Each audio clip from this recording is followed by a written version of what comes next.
yer yuzidagi eng qo'rqinchli joy qayer deb o'ylaysiz? To'g'ri javob topganlarga padarkam bor. Shaxsan men uchun Amazon o'rmonlari va ilonlar oroli-chi deb so'rashingiz mumkin. Ha, u yer birinchi o'rinda. Lekin Amazonni ham ozgincha yomonlaylik, iltimos. Tepadan qaraganda cheksiz yashil o'rmon, lekin ichkariga kirib ko'rgan zahotingiz.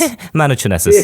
Ayrim uchuvchilarning aytishi bo'yicha, ular Amazon o'rmonlarining ustidan o'tayotganda ularni vahima bosar ekan. Cheksiz okeanning ustidan o'tayotganda esa ular o'zini ancha xavfsizroq his qilishar ekan. Tasavvur qilyapsizmi? Amazonning ayrim hududlarida esa hanuzgacha tashqi dunyo bilan aloqa qilmagan qabilalar yashaydi. Ularga duch kelish esa o'lim bilan barobar.